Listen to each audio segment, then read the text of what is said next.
Hello traders, trading ಕನ್ನಡಗೆ ನಿಮ್ಮೆಲ್ಲರಿಗೂ ಸ್ವಾಗತ. ನನ್ನ ಹೆಸರು ಶರತ್. ಇವತ್ತಿನ ಈ ವಿಡಿಯೋದಲ್ಲಿ ಯಾವ ರೀತಿ ನನ್ನ ಮಾರ್ನಿಂಗ್ನ ನಿಫ್ಟಿಯ ಪ್ಲಾನ್ ಫೇಲ್ ಆಗುತ್ತೆ ಆ್ಯಂಡ್ ಆ ಬೇಸ್ಡ್ ಆಗಿ ಯಾವ ರೀತಿ ನಾನು ಲಾಸನ್ನು ಬುಕ್ ಮಾಡ್ತೇನೆ ಆ್ಯಂಡ್ ಆ ನಂತರ ಯಾವ ರೀತಿ ನಾನು ಹೋಲ್ ಡೇ ಟ್ರೇಡ್ನ ಮಾಡಿದ್ದೆ ಆ್ಯಂಡ್ ಯಾವ ರೀತಿ ಈ ದಿನ ನಂದು ಕ್ಲೋಸ್ ಆಗಿದೆ ಅನ್ನೋದ್ರ ಬಗ್ಗೆ ನಾನು ನಿಮಗೆ ಎಕ್ಸ್ಪ್ಲೈನ್ ಮಾಡಲಿಕ್ಕಿದ್ದೇನೆ. ಹಾಗೆ ಒಂದು ಲಾಸಸ್ ಆದಾಗ ಯಾವ ರೀತಿ ನಾವು ದಿನಾನ ಮ್ಯಾನೇಜ್ ಮಾಡಬೇಕು. ಟ್ರೇಡಿಂಗ್ನ ಮೋಸ್ಟ್ ಇಂಪಾರ್ಟೆಂಟ್ ಥಿಂಗ್ ಏನು ಅಂದರೆ ಲಾಸಸ್ ಆದಾಗ ಅಥವಾ ನಮ್ಮ ಪ್ಲಾನ್ ಫೇಲ್ ಆದಾಗ ನಾವು ಯಾವ ರೀತಿ ನಮ್ಮ ಮೈಂಡ್ ಸೆಟ್ ಅನ್ನು ಕಂಟ್ರೋಲ್ ಮಾಡಬೇಕು ಅನ್ನೋದ್ರ ಬಗ್ಗೆ ನಾನು ಈ ವಿಡಿಯೋದಲ್ಲಿ ನಿಮಗೆ ಎಕ್ಸ್ಪ್ಲೈನ್ ಮಾಡಲಿಕ್ಕಿದ್ದೇನೆ. ಸೊ ಹಾಗಾಗಿ ತುಂಬಾನೇ ಇಂಪಾರ್ಟೆಂಟ್ ವಿಡಿಯೋ ಇದಾಗಲಿಕ್ಕಿದೆ. ಇಫ್ ಇನ್ ಕೇಸ್ ನಿಮಗೂ ಕೂಡ ಟ್ರೇಡಿಂಗ್ ರಿಲೇಟೆಡ್ ವಿಡಿಯೋಗಳು ಇಷ್ಟವಾಗಿದ್ದರೆ ಈ ವಿಡಿಯೋ ನೀವು ಲೈಕ್ ಮಾಡಬಹುದು. ಹಾಗೆ ನೀವಿನ್ನು ನಮ್ಮ ಚಾನೆಲ್ಗೆ ಸಬ್ಸ್ಕ್ರೈಬ್ ಮಾಡಿಲ್ಲ ಅಂದ್ರೆ ಸಬ್ಸ್ಕ್ರೈಬ್ ಮಾಡಿ, ಪಕ್ಕದಲ್ಲಿರೋ ಬೆಲ್ ಐಕಾನ್ ಒತ್ತಿದ್ರೆ ಮುಂದಿನ ವಿಡಿಯೋಗಳ ನೋಟಿಫಿಕೇಶನ್ ಕೂಡ ನಿಮಗೆ ಕಾಣಲಿಕ್ಕೆ ಸಿಗುತ್ತೆ.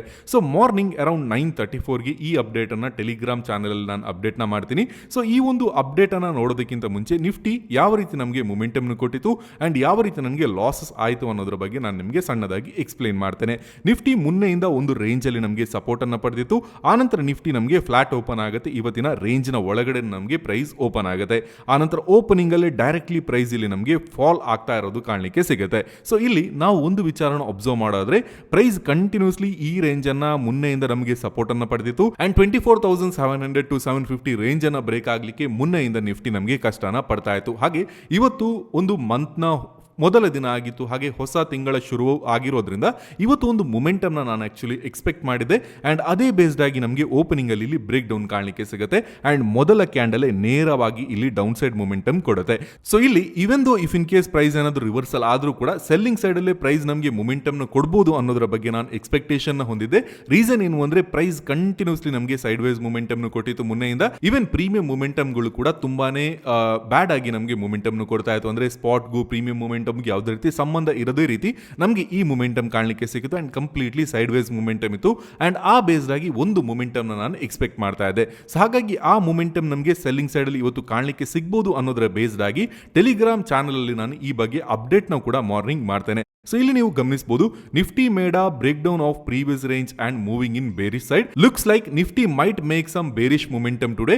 24,500 to 24,450 is an important support, but still I am looking for selling opportunity in Nifty ಅನ್ನೋದ್ರ ಬಗ್ಗೆ ನಾನು ಟೆಲಿಗ್ರಾಮ್ ಅಲ್ಲಿ ಅಪ್ಡೇಟ್ ನ ಮಾಡ್ತೇನೆ. So even if in case price ಒಂದ್ ಸ್ವಲ್ಪ ರಿವರ್ಸಲ್ ಆದ್ರೂ ಕೂಡ ಸೆಲ್ಲಿಂಗ್ ಸೈಡ್ ಅಲ್ಲೇ ನಾನು ಪ್ಲಾನ್ ನ ಮಾಡಬೇಕು ಅನ್ನೋದ್ರ ಬಗ್ಗೆ ಇವತ್ತು ಎಕ್ಸ್ಪೆಕ್ಟೇಷನ್ ನ ಹೊಂದಿದೆ. ಬಟ್ ಪ್ರೈಸ್ ನಮಗೆ ಇಲ್ಲಿ ಏನ್ ಮಾಡುತ್ತೆ ಅಂದ್ರೆ ಮೊದಲ ಕ್ಯಾಂಡಲ್ ನ ಮಾಡುತ್ತೆ, ಆನಂತರ ಕಂಟಿನ್ಯೂಸ್ಲಿ ನಮಗೆ ರಿವರ್ಸಲ್ ನ ಕೊಡುತ್ತೆ. ಇಲ್ಲಿ ಒಂದು ವಿಚಾರನ ನಾನು ನಿಮಗೆ ತಿಳಿಸೋದ್ರೆ ನಾನು ಇಲ್ಲಿ ಮೊದಲ ಟ್ರೇಡ್ ಅನ್ನ ತಗೊಳ್ತೇನೆ ಅಂಡ್ ಆ ಬೇಸ್ಡ್ ಆಗಿ ನನಗೆ 23,800 ರೂಪೀಸ್ ಲಾಸಸ್ ಆಗುತ್ತೆ ಅಂಡ್ ಇಲ್ಲಿಗೇನೆ ನಾನು ದಿನಾನ ಕ್ಲೋಸ್ ಮಾಡಿದೆ.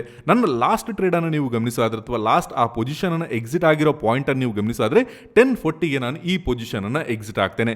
ಒಂದೇ ಟ್ರೇಡ್ ಅನ್ನ ನಾನು ಬೆಳಿಗ್ಗೆ ಪ್ಲಾನ್ ಮಾಡಿದೆ 24,300 ಸಿ ನಾನು ಇಲ್ಲಿ ಸೆಲ್ ಮಾಡ್ತೇನೆ ಅಂಡ್ ಆ ಬೇಸ್ಡ್ ಆಗಿ ಆಕ್ಚುಲಿ ನನಗೆ ಸ್ವಲ್ಪ 25,000 to 26,000 ಪ್ರಾಫಿಟ್ ಕ್ವಿಕ್ಲಿ ಕಾಣಲಿಕ್ಕೆ ಸಿಗುತ್ತೆ. ಬಟ್ ನನ್ನ ಎಕ್ಸ್ಪೆಕ್ಟೇಷನ್ ಸ್ವಲ್ಪ ಡೌನ್ ಸೈಡ್ ಅಲ್ಲಿ ಮೊಮೆಂಟಮ್ ಕೊಡಬಹುದು ಅಥವಾ ಸ್ವಲ್ಪ ದೊಡ್ಡ ಮೊಮೆಂಟಮ್ ಇವತ್ತು ಕಾಣಲಿಕ್ಕೆ ಸಿಗಬಹುದು ಅನ್ನೋದರ ಬೇಸ್ಡ್ ಆಗಿ ನಾನು ಪೊಸಿಷನ್ ಅನ್ನ ಹೋಲ್ಡ್ ಮಾಡ್ತೇನೆ ಅಂಡ್ ಆ ನಂತರ ಯಾವಾಗ 25,000 ಪ್ರಾಫಿಟ್ ನನಗೆ ಕಾಣಲಿಕ್ಕೆ ಸಿಗುತ್ತೆ, ಇಫ್ ಇನ್ ಕೇಸ್ ಅಲ್ಲೇ ನಾನು ಪೊಸಿಷನ್ ಅನ್ನ ಕ್ಲೋಸ್ ಮಾಡಿದ್ರೆ ಮೇ ಬಿ ನನಗೆ ಇಲ್ಲಿ 25,000 ಪ್ರಾಫಿಟ್ ಆಗ್ತಾ ಇತ್ತು. ಬಟ್ ಆ ನಂತರ ಪ್ರೈಸ್ ರಿವರ್ಸಲ್ ಆಗಿಬಿಟ್ಟು ನನ್ನ SL ಅನ್ನ ತಗೊಳ್ಳುತ್ತೆ ಅಂಡ್ ಸ್ಲೋಲಿ ಪ್ರೈಸ್ ಇಲ್ಲಿ ಅಪ್ಸೈಡ್ ಮೊಮೆಂಟಮ್ ನ ಕೊಡುತ್ತೆ. ಇಲ್ಲಿ ಒಂದು ವಿಚಾರನ ನಾವು ಗಮನಿಸಬೇಕಾಗುತ್ತೆ. ಒಂದು ಓಪನಿಂಗ್ ಅಲ್ಲಿ ಈ ಒಂದು ಕ್ಯಾಂಡಲ್ ಆದಾಗ ಆಬ್ವಿಯಸ್ಲಿ ನಾನು ಸೆಲ್ಲಿಂಗ್ ಸೈಡ್ ಅಲ್ಲಿ ಪ್ಲಾನ್ ಮಾಡಿದೆ ಅಂಡ್ 5 ಮಿನಿಟ್ಸ್ ಟೈಮ್ ಫ್ರೇಮ್ ಅಲ್ಲಿ ನಾವು ನಿಫ್ಟಿಯನ್ನ ಗಮನಿಸೋದ್ರೆ ನಿಫ್ಟಿ ಇಲ್ಲಿ ಒಂದು ಸಪೋರ್ಟ್ ಅನ್ನ ಕ್ರಿಯೇಟ್ ಮಾಡಿತ್ತು. ಇಲ್ಲಿ ನಾವು ನೋಡೋದಾದ್ರೆ ಯೂಶುವಲ್ ಇದೊಂದು ಸ್ಟ್ರಾಟಜಿ ಆಗಿರುತ್ತೆ. ಇದು ಫಸ್ಟ್ ಕ್ಯಾಂಡಲ್ ಆಗಿರುತ್ತೆ, ಸೆಕೆಂಡ್ ಕ್ಯಾಂಡಲ್ ಆಗುತ್ತೆ, ಸೆಕೆಂಡ್ ಕ್ಯಾಂಡಲ್ ಹೈ ಅನ್ನ ಬ್ರೇಕ್ ಆಗಿ ಪ್ರೈಸ್ ಇಫ್ ಇನ್ ಕೇಸ್ ಏನಾದರೂ ರಿವರ್ಸಲ್ ಆದಾಗ ಒಂದು ಸ್ವಲ್ಪ ನಾವು ಬುಲ್ಲಿಶ್ ಮೂಮೆಂಟಮ್ ಅಥವಾ ಟ್ರಾಪ್ ಸೈಡ್ಗೆ ಯೂಶುವಲಿ ಪ್ಲಾನ್ ಮಾಡ್ತೀವಿ. ಬಟ್ ಸೆಕೆಂಡ್ ಕ್ಯಾಂಡಲ್ ನ ಹೈ ಅನ್ನ ಬ್ರೇಕ್ ಆಗಿ ಪ್ರೈಸ್ ಯಾವಾಗ ಸಸ್ಟೈನ್ ಆಗಲ್ಲ ಆಗ ನಾನು ಅನ್ಕೊಳ್ತೇನೆ ಇವತ್ತು ಸ್ವಲ್ಪ ಡೈರೆಕ್ಷನಲ್ ಮೂಮೆಂಟಮ್ ಅಥವಾ ಸೆಲ್ಲಿಂಗ್ ಸೈಡ್ ಅಲ್ಲಿ ನಮಗೆ ಮೂಮೆಂಟಮ್ ಕಾಣಲಿಕ್ಕೆ ಸಿಗಬಹುದು ಅಂಡ್ ಆ ಬೇಸ್ಡ್ ಆಗಿ ಟೆಲಿಗ್ರಾಮ್ ಅಲ್ಲಿ ಕೂಡ ನಾನು ಈ ಅಪ್ಡೇಟ್ ಅನ್ನ ನೀಡಿದೆ ಅಂಡ್ ಇಲ್ಲಿ ಸಮ್ವೇರ್ ಈ ಪಾಯಿಂಟ್ ಅಲ್ಲಿ ನಾನು 1 ಮಿನಿಟ್ ಬೇಸ್ಡ್ ಆಗಿ ಎಂಟ್ರಿನ ಪಡೆಯುತ್ತೆ. ನಿಯರ್ ಅಬೌಟ್ 25,000 ಪ್ರಾಫಿಟ್ ಕೂಡ ನನಗೆ ಕಾಣಲಿಕ್ಕೆ ಸಿಗುತ್ತೆ. ಆ ನಂತರ ಸ್ಲೋಲಿ ಪ್ರೈಸ್ ಇಲ್ಲಿ ಅಪ್ಸೈಡ್ ಮೊಮೆಂಟಮ್ ಕೊಡಲಿಕ್ಕೆ ಶುರು ಮಾಡುತ್ತೆ. ಈ ಒಂದು ಅಪ್ಸೈಡ್ ಮೊಮೆಂಟಮ್ ನೀವು ಗಮನಿಸಿದ್ರೆ ಪ್ರೈಸ್ ಒಂದು ಬಾರಿ ಅಪ್ಸೈಡ್ ಮೊಮೆಂಟಮ್ ಕೊಡುತ್ತೆ, ಆ ನಂತರ ರಿವರ್ಸಲ್ ಕೂಡ ಬರುತ್ತೆ. ಅಂದ್ರೆ ಕಾಸ್ಟ್ ಟು ಕಾಸ್ಟ್ ತನಕ ಕೂಡ ಬರುತ್ತೆ, ಮತ್ತೆ ಪಾಸಿಟಿವ್ ಸೈಡ್ ಅಲ್ಲೂ ಕೂಡ ಪ್ರೈಸ್ ಬರುತ್ತೆ. ನಾನು ಹೋಲ್ಡ್ ಮಾಡಿದ ಪೊಸಿಷನ್ ಅನ್ನ ಬಟ್ ಸ್ಟಿಲ್ ನಾನು ಹೋಲ್ಡ್ ಮಾಡ್ತಾ ಕೂತಿದ್ದೆ. ಬಟ್ ಪ್ರೈಸ್ ಆ ನಂತರ ರಿವರ್ಸಲ್ ಆಗಿಬಿಟ್ಟು ನಮಗೆ SL ಅನ್ನ ತಗೊಂಡು ನಾನು ದಿನಾನ ಕ್ಲೋಸ್ ಮಾಡಬೇಕಾಗಿ ಬರುತ್ತೆ. ಇಲ್ಲಿ ಇನ್ನೊಂದು ವಿಚಾರನ ನಾನು ನಿಮಗೆ ಎಕ್ಸ್ಪ್ಲೇನ್ ಮಾಡಬೇಕಾಗುತ್ತೆ. ಆಗುತ್ತೆ. ನಮ್ಮ ಒಂದು ಸ್ಟ್ರಾಟಜಿ ಇದೆ ಅಪೋಸಿಟ್ ಕ್ಯಾಂಡಲ್ ಸ್ಟ್ರಾಟಜಿ ಅಂತ. ಸೊ ಸೇಮ್ ಸ್ಟ್ರಾಟಜಿ ನಮಗೆ ಇಲ್ಲಿ ಥರ್ಡ್ ಕ್ಯಾಂಡಲ್ ಅಲ್ಲಿ ಕನ್ಫರ್ಮ್ ಆಗುತ್ತೆ. ಅರೌಂಡ್ ಈ ಒಂದು ಕ್ಯಾಂಡಲ್ ನೀವು ಗಮನಿಸಿದ್ರೆ ಇದರ ಟೈಮಿಂಗ್ ಅನ್ನು ನೀವು ಗಮನಿಸಿ. ಅರೌಂಡ್ 9:45ಗೆ ಈ ಕ್ಯಾಂಡಲ್ ಕಾಣಲಿಕ್ಕೆ ಸಿಕ್ಕಿತು. ಕ್ಲೋಸಿಂಗ್ ಆಗುವಾಗ ಒಂದು 10 o'clock ನಮಗೆ ಆಗುತ್ತೆ. ಸೊ ಈ ಒಂದು 10 o'clock ಆಗೋ ಹೊತ್ತಿಗೆ ನನಗೆ ಅಪೋಸಿಟ್ ಕ್ಯಾಂಡಲ್ ಸ್ಟ್ರಾಟಜಿ ಕೂಡ ಕಾಣಲಿಕ್ಕೆ ಸಿಕ್ಕಿತು. ಬಟ್ ಅಪೋಸಿಟ್ ಕ್ಯಾಂಡಲ್ ಸ್ಟ್ರಾಟಜಿಯ ಇಮಿಡಿಯೇಟ್ ನೆಕ್ಸ್ಟ್ ಕ್ಯಾಂಡಲ್ ನಮಗೆ ಬೇರಿಶ್ ಕ್ಯಾಂಡಲ್ ಆಗುತ್ತೆ. ಯೂಶುವಲಿ ಯಾವುದಾದ್ರೂ ಒಂದು ಸ್ಟ್ರಾಟಜಿ ನಮಗೆ ಕಾಣಲಿಕ್ಕೆ ಸಿಕ್ಕಾಗ ಅದರ ಇಮಿಡಿಯೇಟ್ ಕ್ಯಾಂಡಲ್ ಬೇರಿಶ್ ಆದಾಗ ಮೋಸ್ಟ್ ಆಫ್ ದ ಟೈಮ್ ಆ ಸ್ಟ್ರಾಟಜಿ ಫೇಲ್ ಆಗೋ ಸಾಧ್ಯತೆಗಳು ಕೂಡ ಇರುತ್ತೆ ಅನ್ನೋದರ ಬೇಸ್ಡ್ ಆಗಿ ನಾನು ಈ ಒಂದು ಸ್ಟ್ರಾಟಜಿನ ಕೂಡ ಕನ್ಸಿಡರ್ ಮಾಡಲ್ಲ. ಹಾಗೆ ನನ್ನ ಪ್ಲಾನ್ ಇವತ್ತು ಬೇರಿಶ್ ಸೈಡ್ ಅಲ್ಲಿ ಇರೋದ್ರಿಂದ ನಾನು ಬುಲ್ಲಿಶ್ ಸೈಡ್ ನ ಯಾವುದೇ ರೀತಿ ಸ್ಟ್ರಾಟಜಿಗಳನ್ನ ಕನ್ಸಿಡರ್ ಮಾಡೋ ಪ್ಲಾನ್ ಅಲ್ಲಿ ಇರಲಿಲ್ಲ. ಸೊ ಹಾಗಾಗಿ ಓಪನಿಂಗ್ ಅಲ್ಲಿ ನನಗೆ ಒಂದು ಟ್ರೇಡ್ SL ಹಿಟ್ ಆಗುತ್ತೆ ಅಂಡ್ ಆ ನಂತರ ಯಾವುದೇ ರೀತಿ ಟ್ರೇಡ್ ಅನ್ನ 10:40 ನಂತರ ನಾನು ತಗೊಂಡೇ ಇಲ್ಲ. ಅಂದ್ರೆ 10:40 ನಂತರ ನಾನು ಯಾವುದೇ ರೀತಿ ನಿಫ್ಟಿಯಲ್ಲಿ ಟ್ರೇಡ್ ಮಾಡ್ಲಿಕ್ಕೆ ಹೋಗಿಲ್ಲ. ಇದರ ಹಿಂದಿನ ರೀಸನ್ ಇನ್ನೊಂದು ಕೂಡ ಇದೆ. ನೀವು ಇವತ್ತಿನ ನಿಫ್ಟಿಯ ಚಾರ್ಟ್ ಅನ್ನು ಕೂಡ ಒಬ್ಸರ್ವ್ ಮಾಡಬಹುದು. ಪ್ರೀಮಿಯಂ ಚಾರ್ಟ್ ಅಲ್ಲಿ ಒಂದು ಬಾರಿ ನಿಫ್ಟಿಯನ್ನು ನಾವು ಒಬ್ಸರ್ವ್ ಮಾಡೋಣ. ನಿಫ್ಟಿಯ 24,500 ಯ ಪ್ರೀಮಿಯಂ ಅನ್ನು ನೀವು ಗಮನಿಸಿ. ಯಾವ ರೀತಿ ನಿಫ್ಟಿ ಈ ಒಂದು ಬಾಟಮ್ ಕ್ರಿಯೇಟ್ ಮಾಡಿಬಿಟ್ಟು ಅರೌಂಡ್ 9:30 ಇಂದ ಪ್ರೈಸ್ ಯಾವ ರೀತಿ ಸ್ಟ್ರೈಟ್ಲಿ ನಮಗೆ ಸೈಡ್ ಅಲ್ಲಿ ಒಂದು ಅಪ್ಸೈಡ್ ಮೂಮೆಂಟಮ್ ಕೊಟ್ಟಿದೆ ಅನ್ನೋದನ್ನು ನೀವು ಗಮನಿಸಬಹುದು. ಇಲ್ಲಿ ಒಂದು ಸಪೋರ್ಟ್ ಕ್ರಿಯೇಟ್ ಮಾಡುತ್ತೆ. ಆ ನಂತರ ಸ್ಟ್ರೈಟ್ಲಿ ನಮಗೆ ಅರೌಂಡ್ ಒಂದು 200 ಪಾಯಿಂಟ್ಸ್ ಮೂಮೆಂಟಮ್ನ ನಿಯರ್ ಅಬೌಟ್ ಒಂದು ಮಧ್ಯಾಹ್ನ ತನಕ, ಅಂದರೆ ಈ ಒಂದು ಟೈಮನ್ನು ನಾವು ಗಮನಿಸೋದಾದ್ರೆ 12:40 ತನಕ ನಮಗೆ ಮೂಮೆಂಟಮ್ನ ಕೊಡುತ್ತೆ. But at the same time ಯ ಪ್ರೀಮಿಯಂ ಕೂಡ ಡಿಕೆ ಆಗಬೇಕಾಗುತ್ತೆ. ಯೂಶುವಲಿ ಪ್ರೈಸ್ ಮೇಲ್ಗಡೆ ಹೋಗ್ತಾ ಇದೆ ಸ್ಪಾಟ್ ಚಾರ್ಟಲ್ಲಿ ಅಂತ ಇದ್ದಾಗ ಆಬ್ವಿಯಸ್ಲಿ ಯ ಪ್ರೀಮಿಯಂ ನಮಗೆ ಅಪ್ಸೈಡ್ ಮೂಮೆಂಟಮ್ನ ಕೊಡುತ್ತೆ. ಅದೇ ರೀತಿ ನಮಗೆ ಯ ಪ್ರೀಮಿಯಂ ಡಿಕೆ ಆಗಬೇಕಾಗುತ್ತೆ. ಬಟ್ ಇವತ್ತು ನೀವು ಒಬ್ಸರ್ವ್ ಮಾಡಬಹುದು, ಪ್ರೈಸ್ ಒಂದು ರಿವರ್ಸಲ್ನ ಒಂದು ಡೌನ್ ಸೈಡ್ ಮೂಮೆಂಟಮ್ನ ನಂತರ ಕೊಟ್ಟಾಗ, ಅಂದರೆ ಅಪ್ಸೈಡ್ ಅಲ್ಲಿ ಪ್ರೈಸ್ ಮೂಮೆಂಟಮ್ ಕೊಟ್ಟಾಗ ಇಲ್ಲಿ ಸೈಡ್ ಇದ್ದು ಚಾರ್ಟ್ ಏನಿದೆಯಲ್ಲ ಅದರಲ್ಲೂ ಕೂಡ ನಮಗೆ ಡಿಕೆ ಕಾಣಲಿಕ್ಕೆ ಸಿಕ್ಕಿತ್ತು. ಈ ಒಂದು ಪ್ರೀಮಿಯಂ ನೀವು ಗಮನಿಸಿ, 240 ರೂಪೀಸ್ ಇದು ಪ್ರೀಮಿಯಂ ಆಗಿರುತ್ತೆ. ಅಂದ್ರೆ ಡೀಪ್ ಇನ್ ದ ಮನಿ ಕೂಡ ಅಲ್ಲ, ಯಾವುದೇ ರೀತಿ ಅಲ್ಲ, ಜಸ್ಟ್ ಒಂದು ಅಟ್ ದ ಮನಿ ಪ್ರೀಮಿಯಂ ಆಗಿರುತ್ತೆ. ಆ ನಂತರ ಪ್ರೈಸ್ ಅನ್ನು ನೀವು ಗಮನಿಸಿ, ಅರೌಂಡ್ 10 o'clock ಈ ಒಂದು ಪ್ರೀಮಿಯಂ ಇಲ್ಲಿ ಸಪೋರ್ಟ್ ಅನ್ನು ತಗೊಳುತ್ತೆ. 10 o'clock ಇದ್ದು ಒಂದು ಪ್ರೀಮಿಯಂನ ನೀವು ಗಮನಿಸಿ. 10 o'clock ಸಮ್ವೇರ್ ಇಲ್ಲಿ ನಮಗೆ ಇದು ಪ್ರೀಮಿಯಂ ಕಾಣಲಿಕ್ಕೆ ಸಿಕ್ಕಿತು. ಆನಂತರ ಯ ಪ್ರೀಮಿಯಂ ಅಪ್ಸೈಡ್ ಅಲ್ಲಿ ಮೂಮೆಂಟಮ್ನ ಕೊಟ್ಟಿತ್ತು. ಈಗ ಪ್ರೈಸ್ ಅಪ್ಸೈಡ್ ಅಲ್ಲಿ ಮೂಮೆಂಟಮ್ ಕೊಡ್ತಾ ಇದೆ ಅಂತ ಇದ್ದಾಗ ಯ ಪ್ರೀಮಿಯಂ ಅಪ್ಸೈಡ್ ಅಲ್ಲಿ ಮೂಮೆಂಟಮ್ ಕೊಡೋದು ಫೈನ್, ಏನು ಕೂಡ ತೊಂದರೆ ಇಲ್ಲ.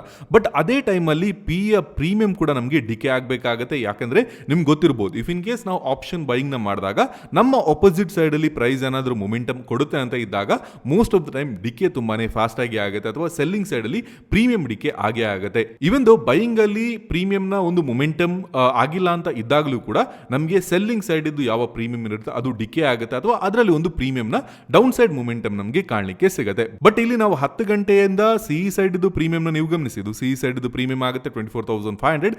ಇಲ್ಲಿಂದ ಒಂದು ನೇರವಾದ ಅಪ್ಸೈಡ್ ಮೊಮೆಂಟಮ್ ಅರೌಂಡ್ ಎಷ್ಟು ಗಂಟೆ ತನಕ ನಮಗೆ ಕಾಣಲಿಕ್ಕೆ ಸಿಗುತ್ತೆ, 12:30 ಕ್ಯಾಂಡಲ್ ಇಲ್ಲಿ ನಮಗೆ ಕಾಣಲಿಕ್ಕೆ ಸಿಗುತ್ತೆ. ಅಂದ್ರೆ ಬಾಟಮ್ ಅಲ್ಲಿ ಇದ್ದದು ಆಲ್ಮೋಸ್ಟ್ ಹೈ ಅನ್ನು ಕ್ರಿಯೇಟ್ ಮಾಡುತ್ತೆ. ಬಟ್ ಸೈಡ್ ಇದ್ದು ಪ್ರೀಮಿಯಂ ನೀವು ಗಮನಿಸಿ, 10 ಗಂಟೆಗೆ ಸಮ್ವೇರ್ ಇಲ್ಲಿ ಸಪೋರ್ಟ್ ಅನ್ನ ಪಡೆದಿರೋದು 12:30 ಕ್ಯಾಂಡಲ್ ಏನಿದೆಯಲ್ಲ ಇಲ್ಲಿ ಕಾಣಲಿಕ್ಕೆ ಸಿಗುತ್ತೆ. ಅಂದ್ರೆ ಯಲ್ಲಿ ಸಮ್ವೇರ್ ಈ ಪಾಯಿಂಟ್ ಇಂದ ಪ್ರೈಸ್ ನಮಗೆ ಒಂದು ಅಪ್ಸೈಡ್ ಮೊಮೆಂಟಮ್ ಕೊಟ್ಟಿತ್ತು. ಇಲ್ಲಿ ನೋಡಿ, ಸಮ್ವೇರ್ ಇಲ್ಲಿಂದ ಒಂದು ಸ್ಟ್ರಾಂಗ್ಲಿ ಇಷ್ಟೊಂದು 150 ಪಾಯಿಂಟ್ಸ್ ಇದು ಮೊಮೆಂಟಮ್ ಕೊಟ್ಟಿತ್ತು. ಬಟ್ ಸೈಡ್ ಇದ್ದು ಚಾರ್ಟ್ ಅನ್ನ ಡಿಕೆ ಅನ್ನ ನೀವು ಗಮನಿಸಿ, ಜಸ್ಟ್ ಒಂದು 22 ಪಾಯಿಂಟ್ಸ್ ಅಷ್ಟೇ ಡಿಕೆ ನಮಗೆ ಕಾಣಲಿಕ್ಕೆ ಸಿಕ್ಕಿತ್ತು. ಅಂದ್ರೆ ಸೈಡ್ ಅಲ್ಲಿ ಯಾವುದೇ ರೀತಿ ಡಿಕೆ ಕಾಣಲಿಕ್ಕೆ ಸಿಗ್ತಾ ಇರಲಿಲ್ಲ. ಒಂದು ಸೈಡ್ ಅಲ್ಲಿ ಅಪ್ಸೈಡ್ ಮೊಮೆಂಟಮ್ ಕೊಡ್ತಾ ಇತ್ತು, ಅದೇ ಟೈಮಲ್ಲಿ ನಮಗೆ ಕೂಡ ಅಪ್ಸೈಡ್ ಮೊಮೆಂಟಮ್ನ ಕೊಡ್ತಾ ಇತ್ತು. ಸೊ ಈ ಒಂದು ಡಿಫರೆನ್ಸಸ್ ನಮಗೆ ಹಾಗೆ ಸೈಡ್ ಇದ್ದು ಚಾರ್ಟ್ ಅಲ್ಲಿ ನಮಗೆ ಕಾಣಲಿಕ್ಕೆ ಸಿಕ್ಕಿತ್ತು. ಕ್ಲಿಯರ್ ಆಗಿ ನೀವು ಒಬ್ಸರ್ವ್ ಮಾಡಬಹುದು. 10:05 ಆಲ್ಮೋಸ್ಟ್ ಒಂದು 10:35 ತನಕ ಪ್ರೈಸ್ ಸೈಡ್ ಅಲ್ಲಿ ಅಪ್ಸೈಡ್ ಮೂಮೆಂಟಮ್ ಕೊಟ್ಟಿದೆ. ಸೇಮ್ 10 ಗಂಟೆಯಿಂದ ಆಲ್ಮೋಸ್ಟ್ 10:20 ತನಕ ಸೈಡ್ ಅಲ್ಲಿ ಈ ಮೂಮೆಂಟಮ್ ನಮಗೆ ಅಪ್ಸೈಡ್ ಅಲ್ಲಿ ಕಾಣಲಿಕ್ಕೆ ಸಿಗುತ್ತೆ. ಸೊ ಇದು ಟೆಕ್ನಿಕಲಿ ಸ್ವಲ್ಪ ವಿಯರ್ಡ್ ಆಯ್ತು. ಯಾಕೆಂದ್ರೆ ಪ್ರೈಸ್ ಮೇಲ್ಗಡೆ ಹೋಗ್ತಾ ಇದೆ ಅಂತ ಇದ್ದಾಗ ಯ ಪ್ರೀಮಿಯಂ ಕೆಳಗಡೆ ಬರಬೇಕು, ಯ ಪ್ರೀಮಿಯಂ ಮೇಲ್ಗಡೆ ಹೋಗಬಾರ್ದು. ಯಾಕೆಂದ್ರೆ ಯ ಪ್ರೀಮಿಯಂ ನಮಗೆ ಮೇಲ್ಗಡೆ ಹೋಗೋದು ಯಾವಾಗ, ಪ್ರೈಸ್ ಕೆಳಗಡೆ ಬಂದಾಗ ಮಾತ್ರ ನಮಗೆ ಯ ಪ್ರೀಮಿಯಂ ಮೇಲ್ಗಡೆ ಹೋಗುತ್ತೆ. ಬಟ್ ಇಲ್ಲಿ ಪ್ರೈಸ್ ಮೇಲ್ಗಡೆ ಹೋಗ್ತಾ ಇದ್ದಾಗಲೂ ಯ ಪ್ರೀಮಿಯಂ ಮೇಲ್ಗಡೆ ಹೋಗ್ತಾ ಇತ್ತು, ಪ್ರೈಸ್ ಮೇಲ್ಗಡೆ ಹೋಗ್ತಾ ಇದ್ದಾಗ ಯ ಪ್ರೀಮಿಯಂ ಓಕೆ ಫೈನ್ ಹೋಗುತ್ತೆ, ಬಟ್ ಯ ಪ್ರೀಮಿಯಂ ಕೂಡ ನಮಗೆ ಮೇಲ್ಗಡೆ ಹೋಗ್ತಾ ಇತ್ತು.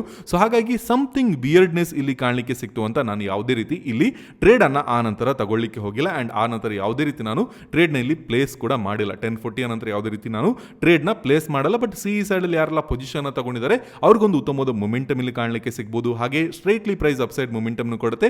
ನಿಯರ್ ಅಬೌಟ್ ನಮಗೆ ಸೈಡ್ ಇದ್ದು ಪ್ರೀಮಿಯಂ ನೀವು ಗಮನಿಸಿದ್ರೆ ಒಂದು ಬಾಟಮ್ ಇಂದ 200 ಪಾಯಿಂಟ್ಸ್ ವರೆಗೂ ಮೊಮೆಂಟಮ್ ನಮಗೆ ಟಾಪ್ ಅನ್ನು ಕ್ರಿಯೇಟ್ ಮಾಡಿತ್ತು, ಅಂದ್ರೆ ಕ್ಲೀನ್ ಆಗಿ 200 ಪಾಯಿಂಟ್ಸ್ ಮೊಮೆಂಟಮ್ ನಮಗೆ ಕಾಣಲಿಕ್ಕೆ ಸಿಕ್ಕಿತು. ಬಟ್ ಇದೊಂದು ಸ್ವಲ್ಪ ಅನ್ಯೂಶುವಲ್ ಮೊಮೆಂಟಮ್ ಆಗಿತ್ತು ಅಂಡ್ ಸಿ ಪ್ರೀಮಿಯಂಗೂ ಪಿ ಪ್ರೀಮಿಯಂಗೂ ಸಂಬಂಧನೇ ಇರ್ತಾ ಇರಲಿಲ್ಲ. ಹಾಗೆ ಸ್ಪಾಟ್ ಚಾರ್ಟ್ ನ ಕ್ಯಾಂಡಲ್ ಕೂಡ ನೀವು ಗಮನಿಸಿ 10:35 ಕ್ಯಾಂಡಲ್ ಇದಾಗಿತ್ತು. ಆಲ್ಮೋಸ್ಟ್ ಇಲ್ಲಿ ನಮಗೆ ಮೊಮೆಂಟಮ್ ಸ್ಪಾಟ್ ಚಾರ್ಟ್ ಅಲ್ಲಿ ಕಾಣಲಿಕ್ಕೆ ಸಿಗುತ್ತೆ. ಬಟ್ ಸಿ ಇದ್ದು ಕ್ಯಾಂಡಲ್ ನೋಡಿ, ಸಿ ಇದ್ದು 10:35 ಕ್ಯಾಂಡಲ್ ಸಮ್ವೇರ್ ಇಲ್ಲಿದೆ, ಅಂದ್ರೆ ಸಿ ಯ ಪ್ರೀಮಿಯಂ ಅಲ್ಲಿ ಆಲ್ರೆಡಿ ಮೊಮೆಂಟಮ್ ಆಗ್ತಾ ಇದೆ, ಸ್ಪಾಟ್ ಅಲ್ಲಿ ಏನು ಕೂಡ ಮೊಮೆಂಟಮ್ ಆಗ್ತಾ ಇರಲಿಲ್ಲ. ಸೊ ಹಾಗಾಗಿ ಸ್ಪಾಟ್ಗೂ ಪ್ರೀಮಿಯಂ ಚಾರ್ಟ್ಗೂ ಯಾವುದೇ ರೀತಿ ಸಂಬಂಧ ಇಲ್ಲದೆ ಇರೋ ಟೈಮ್ ಅಲ್ಲಿ ನಾವು ಯಾವುದೇ ರೀತಿ ಟ್ರೇಡ್ ನ ತಗೊಳ್ಳೋದು ಅಷ್ಟೊಂದು ಉತ್ತಮವಾದ ಡಿಸಿಷನ್ ಆಗಲ್ಲ. ಯಾಕೆಂದ್ರೆ ಇಲ್ಲಿ ಮೇ ಬಿ ಸಿ ಸೈಡ್ ಅಲ್ಲಿ ಬೈ ಮಾಡಿರೋರಿಗೆ ಸ್ಪಾಟ್ ಮೂವ್ ಆಗಿಲ್ಲ ಅಂದ್ರೂ ಇಲ್ಲಿ ಪ್ರಾಫಿಟ್ ಆಗಿರ್ಬೋದು. ಬಟ್ ಯಾರೆಲ್ಲ ಪಿ ನ ಸೆಲ್ ಮಾಡಿದ್ರೆ ಅವರಿಗೆ ಸ್ಪಾಟ್ ಮೂವ್ ಆಗಿದ್ರು ಕೂಡ ಯಾವುದೇ ರೀತಿ ಇಲ್ಲಿ ಪ್ರಾಫಿಟ್ ಆಗಿರೋ ಸಾಧ್ಯತೆ ತುಂಬಾನೇ ಕಮ್ಮಿ ಇತ್ತು. ಯಾಕೆಂದ್ರೆ ಆಲ್ಮೋಸ್ಟ್ 10 ಗಂಟೆಯಿಂದ 12:30 ತನಕ ಸುಮ್ಮನೆ ಕುತ್ಕೊಳ್ಬೇಕಾಗಿತ್ತು. ಕಂಪೇರ್ ಟು ಸ್ಪಾಟ್ ಏನು ಕೂಡ ಮೊಮೆಂಟಮ್ ಆಗ್ತಾ ಇಲ್ಲ ಅಂತ ಇದ್ದಾಗ ಅಲ್ಲಿ ಯಾವುದೇ ರೀತಿ ನಾವು ಪ್ರಾಪರ್ಲಿ ಟ್ರೇಡ್ ಮಾಡಲಿಕ್ಕೆ ಆಗಲ್ಲ. ಸೊ ಹಾಗಾಗಿ ಯಾವಾಗಲೂ ಕೂಡ ಸ್ಪಾಟ್ ಅಂಡ್ ಪ್ರೀಮಿಯಂ ಚಾರ್ಟ್ನ ಕಂಬೈನ್ ಮಾಡಿಬಿಟ್ಟು ನೋಡೋದು ತುಂಬಾನೇ ಇಂಪಾರ್ಟೆಂಟ್ ಆಗುತ್ತೆ. ಇಲ್ಲಿ ನಿಮಗೆ ಸಿ ಸೈಡಲ್ಲಿ ಮೇ ಬಿ ಮೊಮೆಂಟಮ್ ಇವತ್ತು ಕಾಣಲಿಕ್ಕೆ ಸಿಕ್ಕಿರ್ಬೋದು ಬೈಯಿಂಗ್ ಸೈಡಲ್ಲಿ. ಬಟ್ ಇದು ಇಫ್ ಇನ್ ಕೇಸ್ ಏನಾದರೂ ಉಲ್ಟಾ ಆಗಿದ್ರೆ, ಇಫ್ ಇನ್ ಕೇಸ್ ಸಿ ಸೈಡಲ್ಲಿ ಪ್ರೈಸ್ ಮೊಮೆಂಟಮ್ ಕೊಡ್ತಾ ಇದೆ ಅಥವಾ ಅಪ್ ಸೈಡಲ್ಲಿ ಪ್ರೈಸ್ ಮೊಮೆಂಟಮ್ ಕೊಡ್ತಾ ಇದೆ ಅಂತ ಇದ್ದಾಗ ಸಿ ಯ ಪ್ರೀಮಿಯಂ ಮೊಮೆಂಟಮ್ ಕೊಡ್ತಾ ಇಲ್ಲ, ನೀವು ಸುಮ್ಮನೆ ಹೋಲ್ಡ್ ಮಾಡ್ತಾ ಇದ್ದೀರಾ, ಡಿಕೆ ಆಗ್ತಾನೆ ಇದೆ ಅಂತ ಇದ್ದಾಗ ಅಲ್ಲಿ ಇಫ್ ಇನ್ ಕೇಸ್ ನೀವು ಬೈ ಮಾಡಿದ್ರೆ ಅಲ್ಲಿ ಲಾಸ್ ಆಗ್ತಾ ಇತ್ತು. ಸೊ ಹಾಗಾಗಿ ಯಾವಾಗಲೂ ಕೂಡ ಸ್ಪಾಟ್ ಚಾರ್ಟ್ ಪ್ರೀಮಿಯಂ ಚಾರ್ಟ್ ಅನ್ನು ಕಂಬೈನ್ ಮಾಡಿಬಿಟ್ಟು ನಾವು ಟ್ರೇಡ್ಗಳನ್ನು ಅನಾಲಿಸಿಸ್ ಮಾಡೋದು ತುಂಬಾನೇ ಇಂಪಾರ್ಟೆಂಟ್ ಆಗುತ್ತೆ. ಹಾಗೆ ಇಲ್ಲಿ ಲಾಸಸ್ ನೀವು ಗಮನಿಸಬಹುದು, ನಿಯರ್ ಅಬೌಟ್ ಒಂದು 30 ಪಾಯಿಂಟ್ಸ್, 345 ಟು 375, 55, 65, 75, ಅಂದ್ರೆ ನಿಯರ್ ಅಬೌಟ್ 30 ಪಾಯಿಂಟ್ಸ್ ಅಷ್ಟೇ ನಾನು ಎಸ್ ಎಲ್ ನಲ್ಲಿ ತಗೊಂಡಿದ್ದೇನೆ ಅಂಡ್ ಆ ನಂತರ ಯಾವುದೇ ರೀತಿ ಟ್ರೇಡ್ ಅನ್ನ ನಾನು ತಗೊಂಡಿಲ್ಲ. ಸೊ ರೀಸನ್ ಏನು ಅಂದ್ರೆ ಇಫ್ ಇನ್ ಕೇಸ್ ನಮ್ಮ ಪ್ಲಾನ್ ನ ಆಪೋಸಿಟ್ ಮಾರ್ಕೆಟ್ ಮೊಮೆಂಟಮ್ ಕೊಡ್ತಾ ಇದೆ ಅಂತ ಇದ್ದಾಗ ಅಲ್ಲಿ ನಾನು ಪ್ರತಿ ಪಾಯಿಂಟ್ ಅಲ್ಲೂ ಸೆಲ್ ಮಾಡಲಿಕ್ಕೆ ಪ್ರಯತ್ನ ಪಟ್ಟಾಗ ಅಲ್ಲಿ ಓವರ್ ಟ್ರೇಡ್ ಆಗುತ್ತೆ. ಹಾಗೆ ನಾನು ಜಾಸ್ತಿ ಅಲ್ಲಿ ಲಾಸ್ ನ ಮಾಡ್ಕೊಳ್ಳೋ ಸಾಧ್ಯತೆ ಇರುತ್ತೆ. ಇದರಿಂದ ಏನಾಗುತ್ತೆ, ನಮ್ಮ ಕಾನ್ಫಿಡೆನ್ಸ್ ಬ್ರೇಕ್ ಆಗುತ್ತೆ ಅಂಡ್ ನೆಕ್ಸ್ಟ್ ಡೇ ನಾವು ಪ್ರಾಪರ್ಲಿ ಟ್ರೇಡ್ ಮಾಡಲಿಕ್ಕೆ ಆಗಲ್ಲ. ಬೈ ಚಾನ್ಸ್ ನಾಳೆ ಒಂದು ಉತ್ತಮವಾದ ಮಾರ್ಕೆಟ್ ಇದ್ರೆ ಈ ಲಾಸಸ್ ನಾವು ಈಸಿಲಿ ರಿಕವರ್ ಮಾಡಿಬಿಟ್ಟು ಇನ್ನಷ್ಟು ಪ್ರಾಫಿಟ್ ನಾವು ಕ್ಲೀನ್ ಆಗಿ ಮಾಡಬಹುದು. ಬಟ್ ಬೈ ಚಾನ್ಸ್ ಏನಾದರೂ ನನ್ನ ಪ್ಲಾನ್ ಸೆಲ್ಲಿಂಗ್ ಅಲ್ಲೇ ಇದೆ ಅಂತ ನಾನು ಪದೇ ಸೆಲ್ಲಿಂಗ್ ಟ್ರೇಡ್ ಗಳನ್ನ ಪ್ರತಿ ಪಾಯಿಂಟ್ ಅಲ್ಲಿ ತಗೊಂಡಾಗ ಇಲ್ಲಿಂದ ತಗೊಂಡೆ ಅನ್ಕೊಳ್ಳಿ ಎಸ್ ಎಲ್ ಹಿಟ್ ಆಯ್ತು, ಇಲ್ಲಿಂದ ತಗೊಂಡೆ ಅನ್ಕೊಳ್ಳಿ ಎಸ್ ಎಲ್ ಹಿಟ್ ಆಯ್ತು, ಮತ್ತೆ ಇಲ್ಲಿಂದ ತಗೊಂಡೆ ಅನ್ಕೊಳ್ಳಿ ಎಸ್ ಎಲ್ ಹಿಟ್ ಆಯ್ತು, ಮತ್ತೆ ಇಲ್ಲಿ ನಾವು ರ್ಯಾಂಡಮ್ಲಿ ಟ್ರೇಡ್ಸ್ ಗಳನ್ನ ತಗೊಳ್ಳೋ ಸಾಧ್ಯತೆ ಇರುತ್ತೆ. ಸೊ ಹಾಗಾಗಿ ಮೈಂಡ್ ಅನ್ನ ಕಂಟ್ರೋಲ್ ಮಾಡೋದು ತುಂಬಾನೇ ಕಷ್ಟ ಆಗುತ್ತೆ. ಸೊ ಹಾಗಾಗಿ ಯಾವಾಗಲೂ ಕೂಡ ಟ್ರೇಡಿಂಗ್ ಅಲ್ಲಿ ನಿಮ್ಮ ಪ್ಲಾನ್ ಆಪೋಸಿಟ್ ಮಾರ್ಕೆಟ್ ಮೊಮೆಂಟಮ್ ಕೊಡ್ತಾ ಇದೆ ಅಂತ ಇದ್ದಾಗ ಆದಷ್ಟು ನಾವು ಆ ದಿನ ಟ್ರೇಡ್ ನ ಸ್ಟಾಪ್ ಮಾಡಬೇಕಾಗುತ್ತೆ. ಯಾವುದೇ ರೀತಿ ಟ್ರೇಡ್ ಮಾಡದೆ ಕುತ್ಕೊಳ್ಳೋದೇನಿದೆಯಲ್ಲ ತುಂಬಾನೇ ಇಂಪಾರ್ಟೆಂಟ್ ಆಗುತ್ತೆ. ಸೊ ದಟ್ ಯಾವುದೇ ರೀತಿ ನಮಗೆ ಮೈಂಡ್ ಸೆಟ್ ಡಿಸ್ಟರ್ಬ್ ಆಗಲ್ಲ. ಹಾಗೆ ನಾವು ಇನ್ನಷ್ಟು ಲಾಸಸ್ ನ ಮಾಡಿದಾಗ ಆ ಲಾಸಸ್ ನ ರಿಕವರಿ ಮಾಡ್ಲಿಕ್ಕೂ ಕೂಡ ನಾವು ಹೋಗಲ್ಲ. ಸೊ ಐ ಹೋಪ್ ನಿಮಗೆ ಈ ಒಂದು ವಿಡಿಯೋ ಇಷ್ಟ ಆಗಿದೆ ಅಂತ ಅನ್ಕೊಳ್ತೀನಿ. Thank you traders, have a good day, have profitable week head.